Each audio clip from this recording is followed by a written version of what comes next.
राष्ट्रवादी काँग्रेस शरदचंद्र पवार पक्षाचे दक्षिण नगरचे खासदार असलेले निलेश लंके यांच्याकडून दर रविवारी जी आहे ती गड किल्ले संवर्धन मोहीम जी आहे ती राबवण्यात येते। यंदा ही गड किल्ले मोहीम जी आहे ती पुण्यातील मावळ तालुक्यातील तिकोना गडावरती होताना पाहायला मिळत आहेत। या संपूर्ण गड किल्ले संवर्धन मोहिमेला पक्षाचे प्रदेशाध्यक्ष असलेले शशिकांत शिंदे हे देखील उपस्थित आहेत आणि जवळपास 1 तास ट्रेक करून खडतर ट्रेक आहे खरं तर तिकोना किल्ल्याचा जवळपास 90 अंशाच्या कोणातून संपूर्ण या पायऱ्या आहेत आणि त्या पायऱ्या पार करत प्रदेशाध्यक्ष शशिकांत शिंदे जे आहेत ते किल्ल्यावरती आलेले आहेत। आपण त्यांच्याशी बातचीत करणार आहोत। कसा ट्रेक होता नक्की नेमका? पहिल्यांदा तर हा सवाल। आम्हाला अभिमान आहे की छत्रपती शिवाजी महाराजांच्या पराक्रमाचं हे असलेलं प्रतीक आहे। एवढ्या अवघड याच्यामध्ये राज्याच्या या माझ्या स्वराज्य रक्षकाने आराध्य देवताने दिल्लीच्या तख्तापर्यंत धडक दिली। कायम संघर्ष लढाया करून महाराष्ट्राचा धर्म टिकवला। आज इथे आल्यानंतर आमचे निलेश लंके यांनी एक मावळा संघटनेच्या वतीने या गड किल्ल्यांचं संवर्धन करण्याच्या बाबतीत मला प्रकल्प काम हाती घेतलं। अनेक सहकारी तरुण त्यामध्ये जोडले गेले, बंधू भगिनी जोडल्या गेले। आज खरं म्हटलं तर प्रथम अध्यक्ष झाल्यानंतर तसं म्हटलं तर मी जावळीच्या खोऱ्यातलाच आहे। प्रतापगडच्या असलेल्या ऐतिहासिक भूमीमधून सह्याद्रीच्या कुशीमधून मी आलेलो आहे, त्यामुळे याची मला कल्पना आहे। परंतु आज तिकोना किल्ला हा त्यांनी ज्यावेळेला निवडला, निदान या कार्यक्रमाच्या निमित्ताने या कार्यामुळे हा तिकोना किल्ला हा आता जे युनेस्कोमध्ये जे किल्ले गेलेले आहेत त्यामध्ये दुर्लक्षित झालेले किल्ले जे आहेत ते पराक्रमाचे आणि चांगल्या प्रकारच्या बांधकामाचं एक शिल्प प्रतीक आहे। ते जर आपल्याला आज पाहायला मिळालं, राज्य सरकारच्या माध्यमातून निदान अशा प्रकारचे 65 किल्ल्याच्या वरती किल्ले आहेत, त्यांचंसुद्धा यामध्ये नोंद घेऊन सरकारने याची दखल घेऊन त्याची निश्चितपणाने देशपातळीवर त्याची नोंद घ्यावी अशा प्रकारचा प्रयत्न आज या कार्यक्रमाच्या निमित्त मला तरी सापडला आणि सांगावं वाटलं। खरं तर किल्ल्यांवरची दुर्दशा देखील हा सगळ्यात महत्त्वाचा प्रश्न आहे, कारण की अनेक किल्ल्यांवरती पायऱ्या देखील नाही आहेत व्यवस्थित चढण्याकरता। जसा प्रतापगड डेव्हलप झाला, जसा रायगड डेव्हलप झाला, तसे अनेक किल्ले जे आहेत ते सध्या दुर्लक्षित असल्याचं आपल्याला पाहायला मिळतं आहे। सरकार एकीकडे विकास कामांसाठी हजारो कोटींच्या निविदा काढताना पाहायला मिळतं, परंतु गड किल्ले दुर्लक्षित आहेत का? नाही, निश्चितपणाने आता पुरातन विभाग जरा थोडंसं यामध्ये महाराष्ट्रामधलं जे कार्यशील झालेलं आहे आणि माझ्या माहितीप्रमाणे आता छत्रपतींच्यावरच राजकारण आणि आपल्याला राज्य मिळू शकतं ही भूमिका राज्यकर्त्यांनी बाजूला ठेवून फक्त छत्रपतीचा राजकारणापुरता वापर करण्याच्या ऐवजी या पराक्रमाला अशा प्रकारचा अभेद्य करण्याचा प्रयत्न करणं गरजेचं आहे। आणि मला वाटतं की आत्ता राज्य सरकारने दर वर्षाला किमान 100 कोटीच्या वरती तरी या गडकिल्ल्याच्या संवर्धनासाठी अशा प्रकारची तरतूद करणं गरजेचं आहे। मगाशी मी येताना बघितलं, खरं म्हटलं तर 35 वर्ष 30 वर्ष या राजकारणात असल्यामुळे कुठून निधी कसा आणावा याचीसुद्धा थोडीशी आम्हाला अभ्यास आहे। सरकार जरी आमचं नसलं तरी येताना मी बघितलं फॉरेस्टमधून वन खात्यातून येताना परवानग्या मिळत नाही। दगडातून ज्या पद्धतीने ही मुलं आमच्या माता भगिनी त्या पद्धतीने चढत होती, शेकडोच्या संख्येने लोक येत आहे। जरा जरी पाय घसरला तर अपघात होऊ शकतो। मी तिथूनच वन खात्याच्या अधिकाऱ्यांना मोहिते म्हणून आहे त्यांना फोन लावला आणि सांगितलं की वन खात्यात हा प्रस्ताव तयार करा आणि इथे यामध्ये या पायऱ्या आणि वन खात्याच्या हद्दीतूनच प्रस्ताव तयार करावा। त्यांनी सांगितलं की 40 लाखाचा प्रस्ताव दिलेला आहे। मी म्हटलं त्याच्यापेक्षा करा, बसायला पागोटा वगैरे अशा प्रकारच्या अनेक ठिकाणी वन खातं डेव्हलपमेंट करतं आहे, तशा पद्धतीने करावं। मी स्वतः वनमंत्री गणेश नाईक असतील, कलेक्टर असतील, पालकमंत्री यांच्याशी बोलेल आणि आज आलेल्याचं एवढंच मी सांगेल की निदान आमच्या या येण्याने निदान या कामाला तरी आम्ही पूर्ण करू शकलो तर लंके साहेबांच्या या असलेल्या मोहिमेला यश येईल असं माझं मत आहे। खरं तर छत्रपती शिवाजी महाराजांचं राज्य हे रयतेचं राज्य म्हणून ओळखलं जातं, शेतकऱ्यांचं राज्य म्हणून ओळखलं जातं, 12 बलुतेदार 18 पगड जातींचं हे राज्य ओळखलं जातं। परंतु तशी संकल्पना या सध्याच्या राज्याच्या राजकारणात होताना पाहायला मिळते का? कारण की तो प्रत्येक पक्ष जो आहे तो छत्रपती शिवाजी महाराजांचं नाव सध्या घेताना पाहायला मिळतोय। खास करून आता सध्या जे काही महायुतीचं सरकार आहे ते मात्र छत्रपती शिवाजी महाराजांच्या नावाचा उदो करतंय। नाही, छत्रपती शिवाजी महाराजांनी इतिहास घडवला तो 18 पगड जातीच्या लोकांना घेऊन घडवलेला आहे। सध्याचं राजकारणामध्ये फक्त छत्रपतीचं नाव धर्मासाठी वापरलं जातं, हे दुर्दैव आहे। तशी मावळे सुज्ञे आहेत, परंतु मला एकच सांगावं लागतं, आज जे धर्माचा वाद करून जातीमध्ये तेढ निर्माण करायचं, मी मगाशी आलो म्हणजे या असलेल्या संवर्धनाच्या मोहिमेमध्ये मुस्लिमसुद्धा तरुण शेकडोच्या वरती त्या ठिकाणी सहभागी आहेत.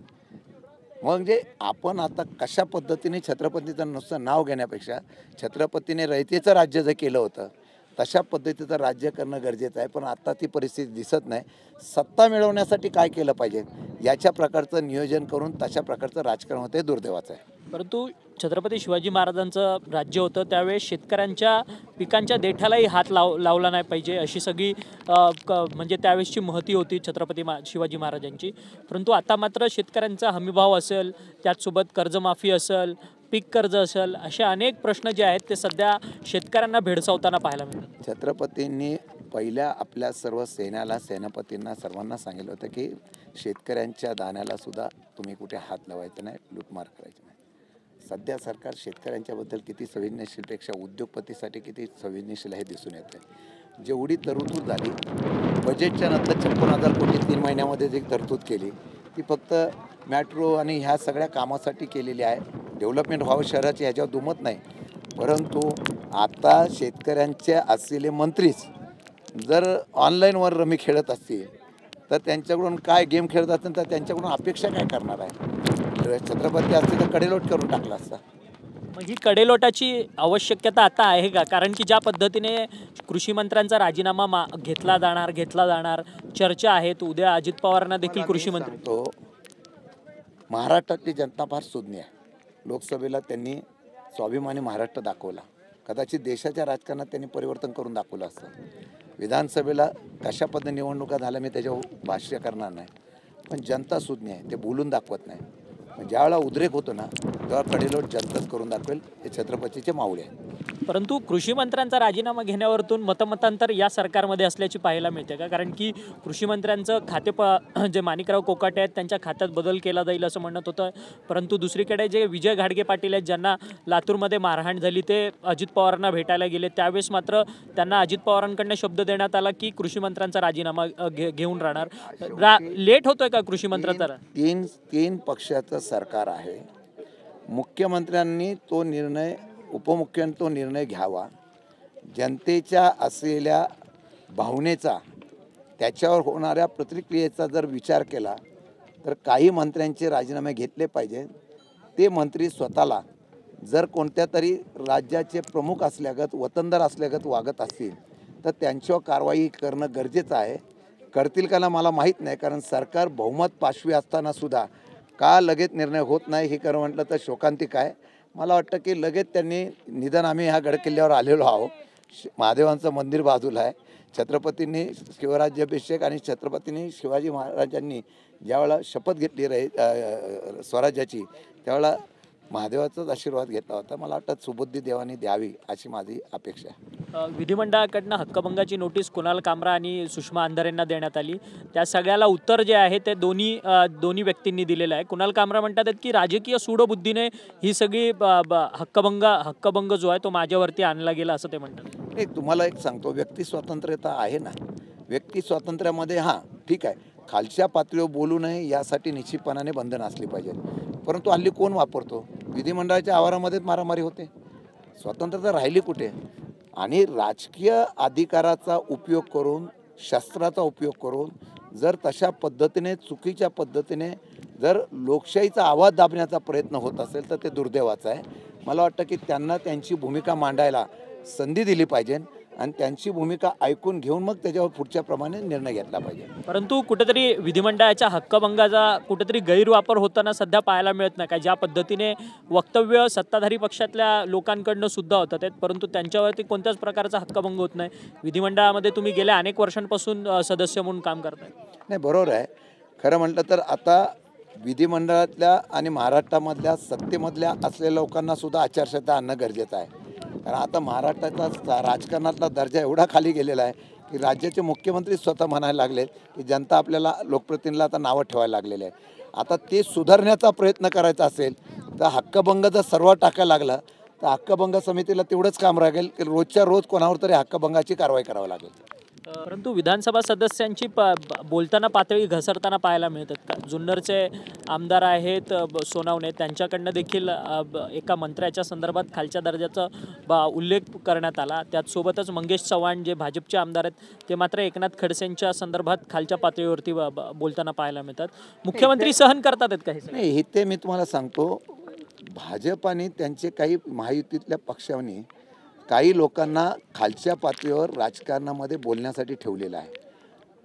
वडीलधाऱ्यांचा, ज्येष्ठ नेत्यांचा विचार न करता जे पद्धतीने ती लोक आरोप प्रत्यारोप करतात ते दुर्दैव आहे. आणि मला वाटतं की कधीतरी ज्यासाठी त्यांचा बदनाम करण्यासाठी उपयोग केला जातो त्या नेत्यांनी परत कधीतरी त्यांना सांगावं लागेल, आता बस झालं, की एक लिमिटेशन असतं, त्याच्यावरती जनतेला ते असह्य झालं तर जनता ते सहन करत नाही.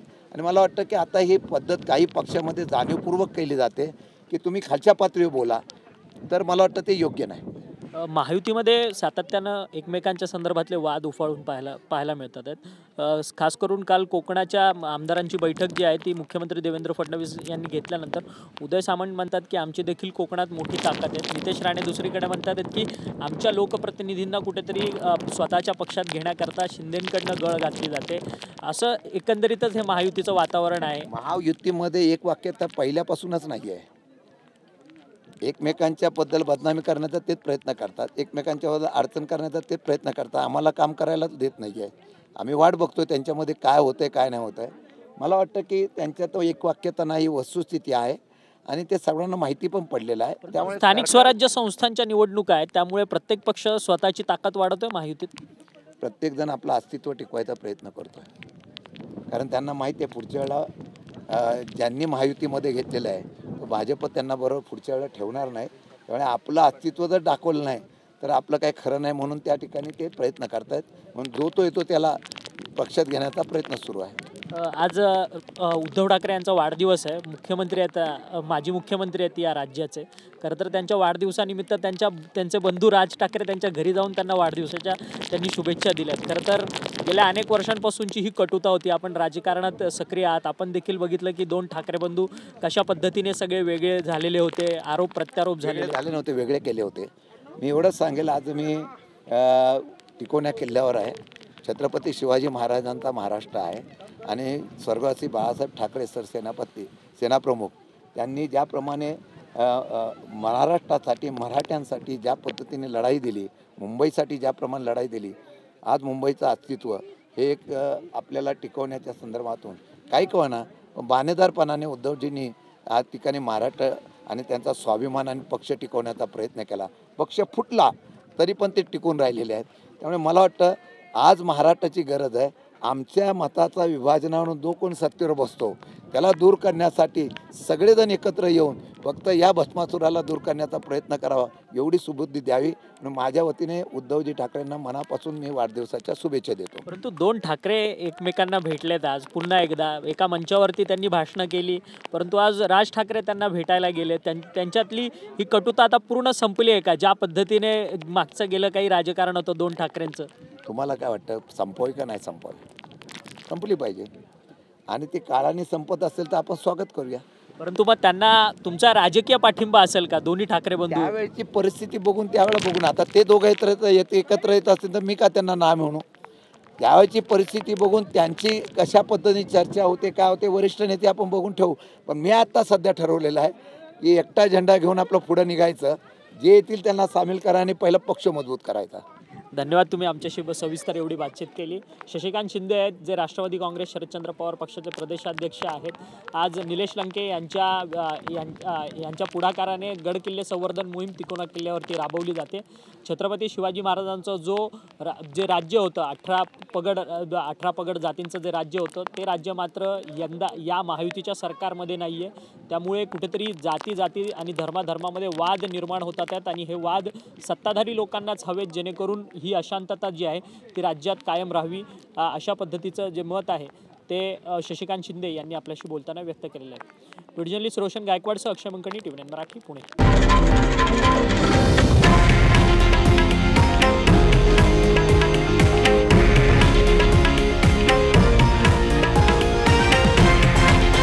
हे आहे देशातील नंबर 1 न्यूज नेटवर्क आणि आपण पाहत आहात TV9 मराठी, एकमेव